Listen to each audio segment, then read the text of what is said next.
He did not beg for mercy, and he did not beg for money.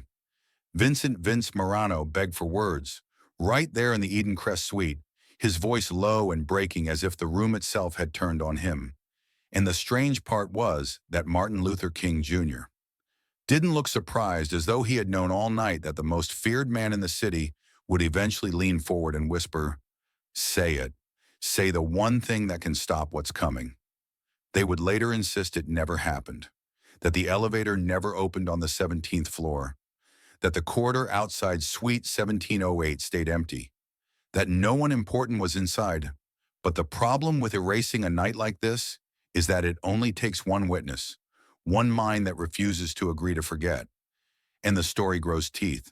The hallway smelled of lemon polish and old smoke, the kind trapped in carpet until it becomes part of the building. And even before the door, the hotel felt like a machine designed to keep certain people comfortable and others invisible. Because there are places where wealth is an accent and belonging is a password. And King stepped out of the elevator without an entourage, without the armor people expected. And the men waiting near the suite did not greet him. They simply shifted enough to block the path, like courteous walls. Inside Suite 1708, money tried to imitate taste. Low lamps, heavy drapes, a long table, an untouched bar stocked like a confession, and at the center of it all sat Vincent Vince Morano, a man whose name never appeared on invitations even when his checks did. A man people called a boss without ever saying of what, because naming it out loud made it real. King was invited under the phrase community relations, the kind of phrase lawyers love because it sounds clean. But everyone in that room understood the real purpose. Because men like Morano did not invite men like King to learn, they invited them to measure, to test whether the calm was genuine when the air turned cruel. The conflict began before King even sat. Morano didn't stand, didn't offer a hand, didn't pretend politeness was neutral. He looked at King the way a landlord looks at a tenant who has dared to speak too loudly in the lobby, and he said softly enough to feel private but clearly enough for the room, "This isn't a rally, doctor. This is a business room. So let's keep the neighborhood talk outside with the rest of it." Doctor sounded like a costume he was mocking, and the rest of it carried the lazy poison of assumptions that let an insult hide behind a smile. King took 2 slow steps forward, eyes moving not with fear, but with attention. Nodded once, not agreement, just acknowledgement that the game had started. And when he reached the table, he did not sit in the chair nearest the door, the subtle chair that promised you could be removed quickly. He sat opposite Morano, as if the room didn't get to decide who was central. Around them, the supporting cast of power held positions. A narrow-tied lawyer who smelled like contracts, a fixer with bright cufflinks and a brighter grin, a politician whose smile never touched his eyes, 2 men who looked like security but moved like something older than security, and near the drapes a young hotel attendant with a water tray, told to pour and vanish. Told in the only language service work understands that the less human you appear, the safer you are. Morano let silence do the first punch. Then he began with economics, because that's how men like him laundered cruelty into logic. "You want marches," he said. "You want people brave for an afternoon. And then what? My routes get blocked. My friends in city offices get headaches, and the neighborhoods you claim to be saving get louder, hotter, harder to manage, and everybody pays. So explain to me why I should fund my own problems." It was framed like a question, delivered like a verdict, and underneath it ran the older assumption that order meant certain bodies knowing their place. King didn't raise his voice, didn't perform anger. He simply looked at Morano and said, "You said manage, as if it's the same thing as peace." Morano's smile sharpened. "Peace is when the city does what it's told." A few men chuckled out of obligation, and the attendant near the drapes felt his stomach tighten. Then came the humiliation, clean in public, because Morano turned to his lawyer and gestured toward King as if King were an item on a list. "Make sure he understands the rules," Morano said. "We don't do separate entrances anymore. People get sensitive, but we do separate outcomes. That's modern." The room went still, and the attendant's grip tightened on the tray because he understood the implication. No matter what King said, Marano intended to decide the ending. King held Marano's gaze, then did something nobody expected. He asked for the names of everyone in the room, calmly, one by one, including the men by the wall, including the politician, including the attendant. And when Marano scoffed, King continued anyway, because he wasn't collecting names like a threat. He was collecting them like a record. Marano watched, irritation rising under the polish. "You're bold tonight," he said. King's answer was quiet, almost gentle, and it landed harder than any insult. "No," he said. "I'm simply not afraid of being seen." Marano leaned forward, voice lowering into something intimate and dangerous. "Doctor," he said softly, "before we go any further, I need to know something." King didn't blink. "What is it?" Marano's smile returned, but this time it looked like a door locking from the inside. "How much of what you say," he asked, "do you still believe when there's no crowd to protect you?" King did not answer the way Marano expected. Not with a speech, not with indignation that could be mocked as theater. He answered with a pause that made the room hear itself. And then he said, "I believe it most when there is no crowd, because the crowd is not the reason a thing is true." Marano's smile held, but his jaw tightened.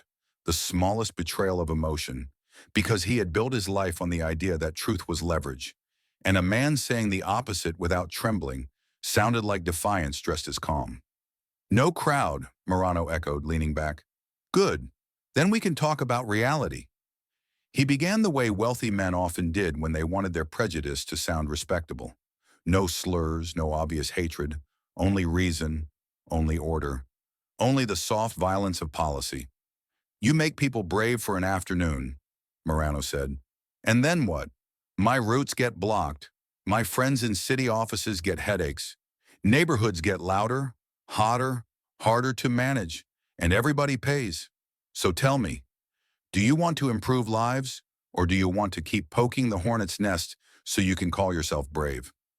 King watched him as if watching a man describe an illness without realizing he carried it. "You keep calling it business," King said, "but what you're describing is control." Marano's smile thinned. "Control is civilization." "No," King said softly, and the softness made it sharper. "Civilization is the ability to live without needing someone else to be smaller." The lawyer's pen stopped. The fixer's grin flickered. Even the hotel attendant near the drapes tightened his grip on the water tray, because he had never heard anyone speak to Marano like that without paying for it. Marano leaned forward. "You don't understand the map.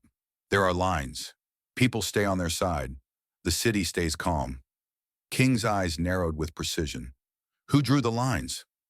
Marano stared at him a beat too long. "Everybody draws lines," he said. "You draw yours with speeches." "And you draw yours," King replied, "with fear." The word hit the one nerve Marano refused to admit existed. Fear was what he called strategy, tradition, realism. Being named was dangerous because it forced reflection. "Careful," Marano said. "You're in a private room." "Private rooms," King answered, "are where people reveal what they really believe." The fixer leaned in with polite eyes. "Doctor, the city is complicated. People will misunderstand your intentions." "I'm not afraid of misunderstanding," King said. "I'm afraid of a system that depends on silence." Marano's gaze slid, subtle, to the men by the wall. The gesture was casual, but it reminded everyone that consequences lived in the corners. Then he offered something that looked like generosity and sounded like a trap. "I'm offering you a deal," Marano said. "You keep your people calm in my districts. No marches through my routes. No speeches that light matches near my gasoline. In return, I fund a few programs quietly. Schools, food, scholarships, and we all go home feeling like we did something." King let the room become aware of itself. The lawyer, the politician, the attendant, the men who never spoke. "You want me," he said, "to purchase peace with the currency of submission?" Marano's smile faltered. "I want you to be realistic." "Realistic," King repeated.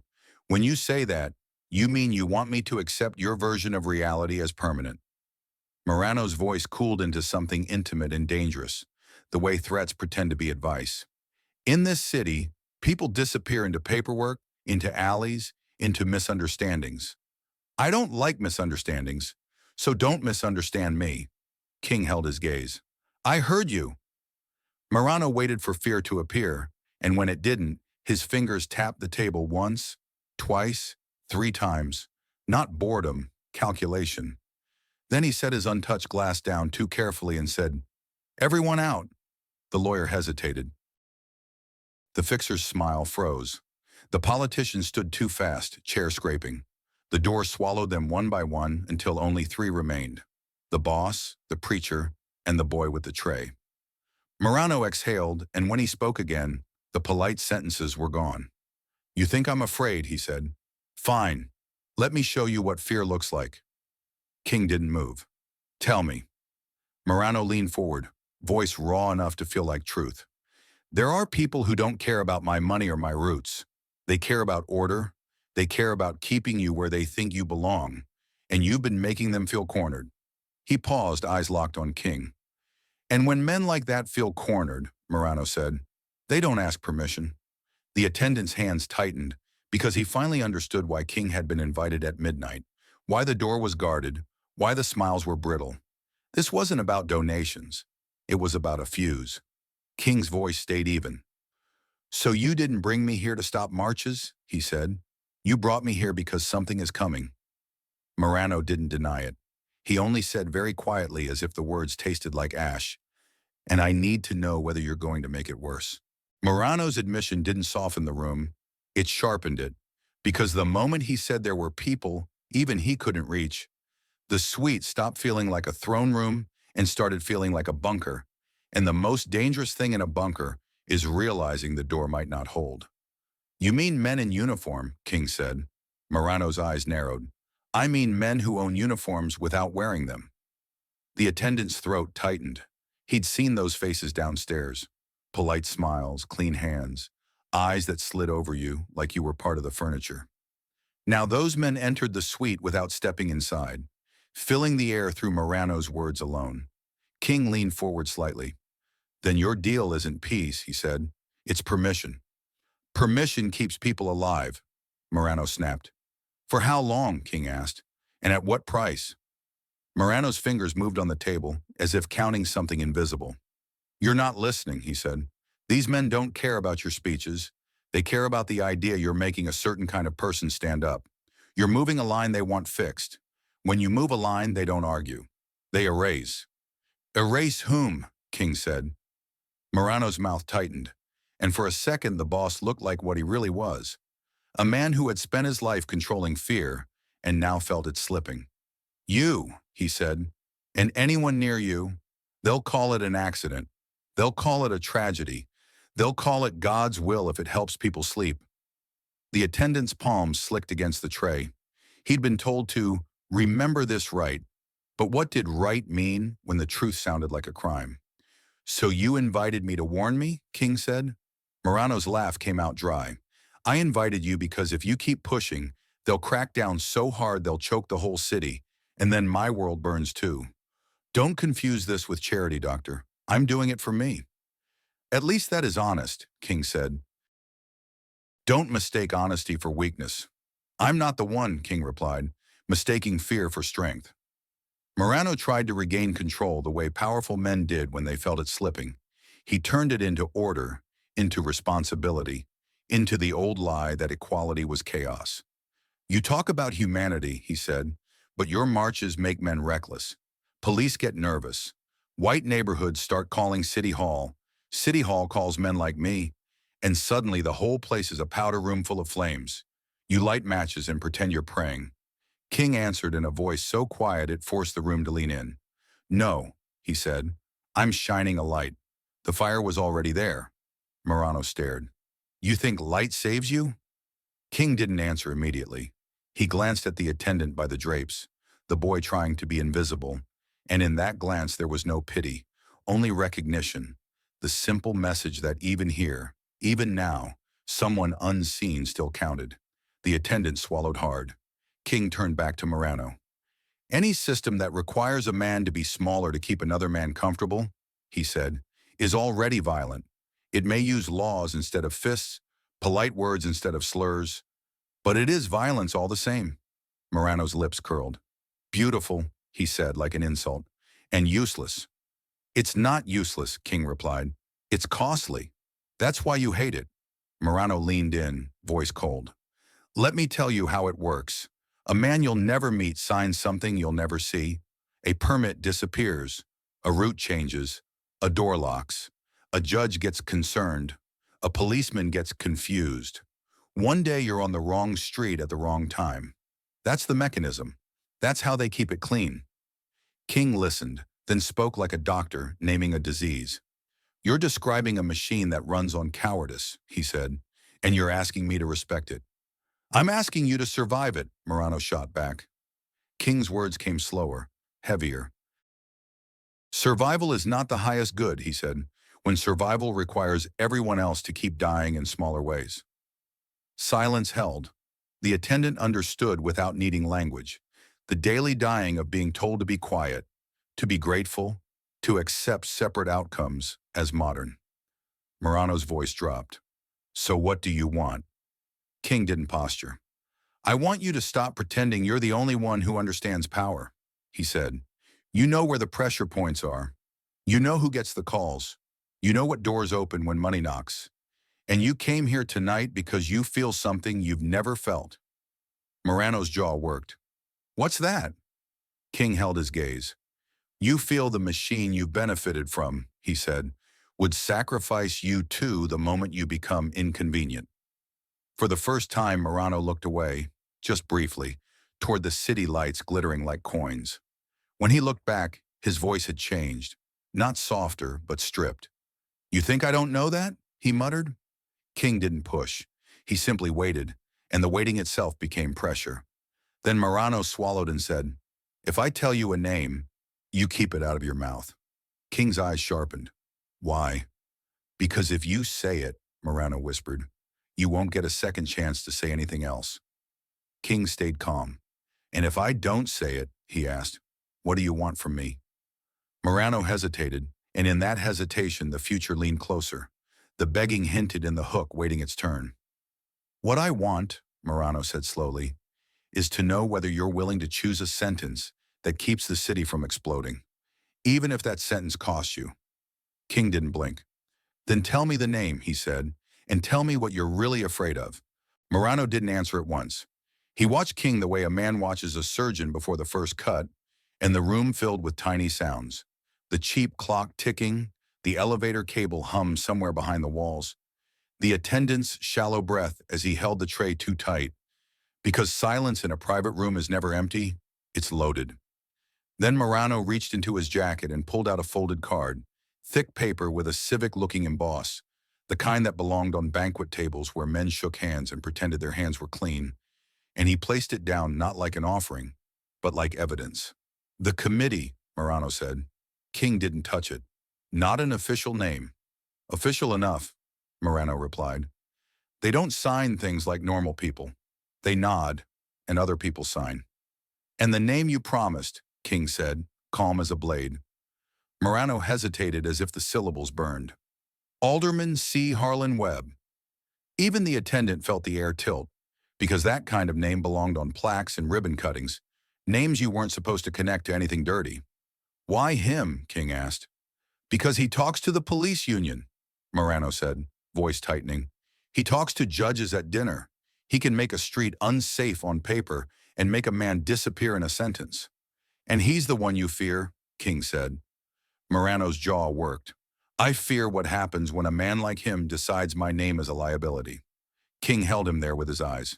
Do you have proof? Morano's laugh was bitter. Proof is what gets people killed. Then why bring me here, King asked, if all you have is fear? Morano gestured to the side table. Under the lamp sat a small black recorder, the kind journalists and attorneys used, the kind men used when they wanted to survive their friends.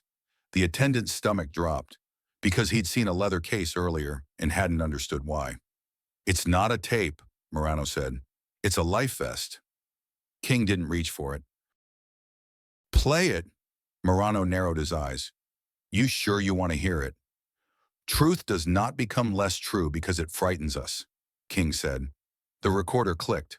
A hiss, then voices, muffled at first, then clear enough to make the attendant's skin prickle.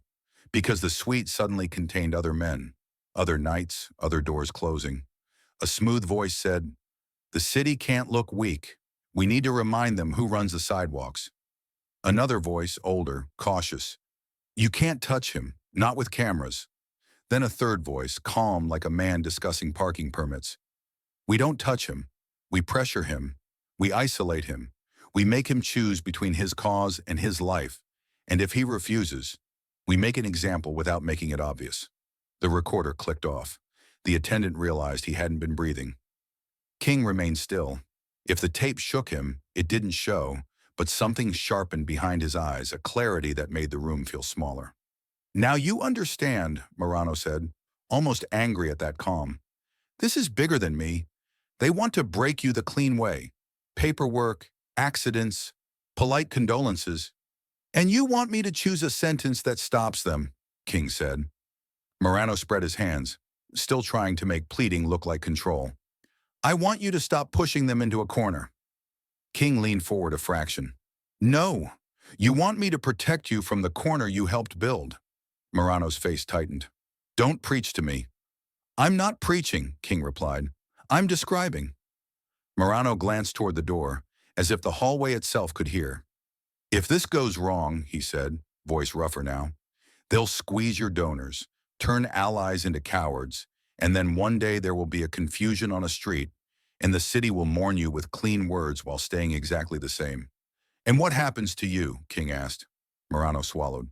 "They'll cut me loose. They'll call me the monster so they can keep being respectable." King's tone carried no triumph. "You built your life on the belief that fear is loyalty." Morano's answer came out stripped. "Fear is all I've ever trusted."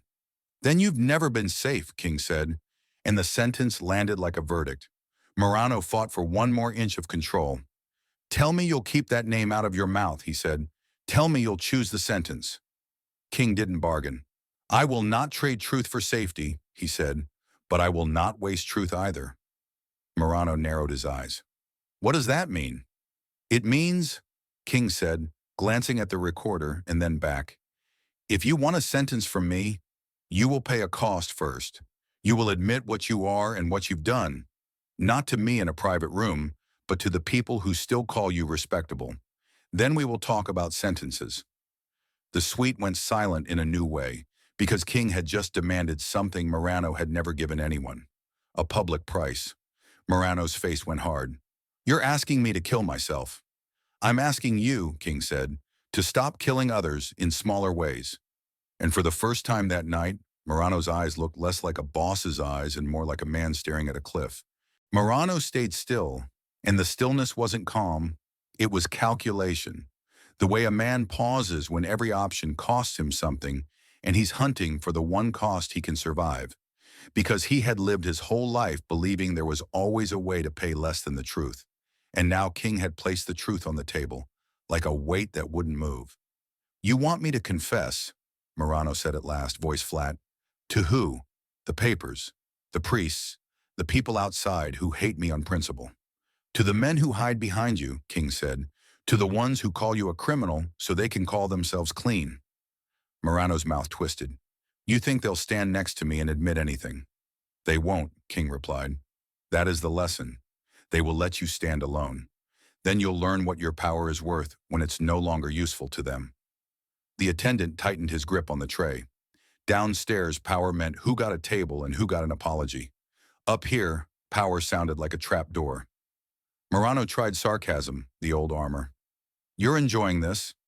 "I'm mourning it," King said, and the lack of heat made Morano's weapon pointless. Morano leaned forward, forcing the tone back into business. "Fine. Costs. You want me to say I've bought cops, threatened people, kept neighborhoods poor because it pays. You want me to hand them my throat." King didn't flinch. "If you want me careful with truth," he said, "prove you can live with truth." Morano stared, anger fighting something softer underneath. Then a sound cut through the room, a faint click from the corridor side of the suite, like a lock being tested. The attendant froze. No one should have been touching that door. Morano heard it too. He rose, crossed to the door, pressed his ear to it. The suite went so quiet the lamp felt loud. Another click. Morano stepped back as if the door had turned hot. "Are you expecting someone?" King asked. Morano's eyes flicked to the recorder, then the window, then the attendant. For the first time, the attendant saw it clearly. The boss was running the same calculation King had forced on him, only now the clock had started. "There was supposed to be time," Morano muttered. "Time for what?" King asked. Morano ripped the answer out fast. "They're not waiting," he said. "Webb's people, the committee, they're moving tonight." "Tonight?" the attendant whispered before he could stop himself. Morano shot him a look, irritation and something else. The knowledge that witnesses become problems. King stood slowly, not in fear, in readiness. "What are they doing?" he asked. Morano didn't want to name it, because naming it made it real, but the corridor answered for him. A careful footstep, then another. The sound of men who knew exactly where they were going. "They're going to make sure you leave this building through a story they can control," Morano said. "A fight, a drunk, a misunderstanding with security. Something that stains you enough to weaken you. And if that doesn't work..." He didn't finish. King's voice stayed even. "They manufacture." Morano's jaw tightened. "Yes," he said. "That's what I meant. They don't debate. They manufacture." "And you help them learn how," King said. Morano had no denial left that didn't sound childish. The door handle shifted slightly, tested. A metallic scrape, soft but unmistakable, like a tool touching a lock. The attendant's knees went weak. The hotel suddenly felt like a maze built for capture. King looked at Morano. "This is your moment," he said. "Not your speech. Your decision." Morano swallowed. "If I go public, they'll bury me." "They're already burying you," King replied. "You just haven't felt the dirt yet." Then the thing no one would believe without being in that room happened. Morano stepped toward King, not to threaten, but to plead. His voice thinned at the edges. "Doctor," he said, and the title no longer sounded like mockery. "Listen to me." King didn't move. Morano's eyes darted to the recorder, to the door, to the corridor where footsteps waited like a verdict. "Say it," he whispered. "Say the one sentence that tells them to back off, that tells them you'll be careful, reasonable, whatever they need to hear so they don't." He swallowed hard. "I'm begging you," Morano said. "Say it before they open that door." The attendant felt his heart hammer, because the hook had promised this, and now it was here, ugly and real. A mafia boss begging not for mercy, not for money, but for words. King's gaze held him. "You want me to trade my people's dignity for your comfort." "For your life," Morano hissed. "For your life." "My life is not mine alone," King said, "and neither is yours." A hard knock struck the door, polite on the surface, authoritative underneath. "Mr. Morano," a smooth voice called. "We need a word." Morano's face drained. King didn't look away. "If you want a sentence," he said, "you will give one first." Morano's lips trembled. "What?" King's answer was simple, and it landed like steel. "Open the door," King said, "and tell them the truth while I'm standing here." Morano's hand hovered on the knob as if the metal could bite. Another knock came, polite, firm. "Mr. Morano," a smooth voice called. "We don't have all night." Morano glanced at King. There was a whole bargain in that look. "If I do this, I lose. If I don't, you do." King gave him nothing to hide behind, only that calm that refused to trade truth for safety. Morano opened the door. 3 men stood in the corridor like they belonged to the building more than any guest. 2 in clean suits, 1 in a raincoat despite the clear night. All wearing the same practiced expression. Men who never touched the mess with bare hands. "Alderman Webb sends his regards," the oldest said. "We're here to ensure tonight stays orderly." His eyes slid past Morano toward King, cold and assessing, then returned to Morano, waiting for cooperation. Morano stepped slightly into the frame of the doorway, blocking the corridor's full view of King with his own body. The attendant felt the shock of it, the boss using his size to shield instead of intimidate. "This isn't your room," Morano said. "It's the city's," the raincoat man replied. "Dr. King attracts trouble. We'd like him to leave without incident." King's voice came from inside, steady and clear. Trouble is what you call truth when it threatens your comfort. The oldest man's smile tightened. Doctor, this is not a sermon. We're trying to help. Morano's jaw clenched. He reached back, lifted the small recorder from the side table, and held it where they could see it. I recorded your friends, Morano said. The part about pressure, isolation, manufacturing a stain. The part about an example without making it obvious. The corridor went still. What recorder? The oldest man asked lightly, as if the question itself could erase the object. Morano's voice rose just enough for the hallway to carry it. I'm done being your monster, he said. You call me a criminal so you can look clean. You let me do the dirty work while you keep plaques and dinners and sermons about values. The raincoat man's face hardened. Vincent, don't be dramatic. King stepped closer behind Morano and spoke softly, aimed like a needle. Say it without excuses. Morano swallowed. Then he did it. The thing nobody would believe if they hadn't been there. I'm guilty, Morano said. I paid men to harass people. I used money to keep doors closed. I treated black neighborhoods like a cage that made me profit, and I called it business. But it was hate in a suit. I did it, and I let you pretend you had nothing to do with it. For a moment, even the committee men looked unsettled, not by morality, by risk. An admission changes the shape of a room. It decides who can be sacrificed. The oldest man's voice cooled. You're tired. You're not well. We can handle this quietly. Quietly is how you hurt people, King said. Down the hall, a door cracked open. Someone curious, frightened, a face that didn't belong to this machine. The committee men noticed. Witnesses were inconvenient. Morano exhaled like a man surfacing. You're going to leave, he said to them. Now. And you're going to tell Webb that if anything happens to him, he nodded toward King. This goes places you can't reach. The oldest man stared at him, then let a thin smile return. You're making threats. I'm making a confession, Morano answered. Threats are what you do. They hesitated, just long enough to reveal the truth, and then they turned, walked to the elevator, and disappeared behind closing doors.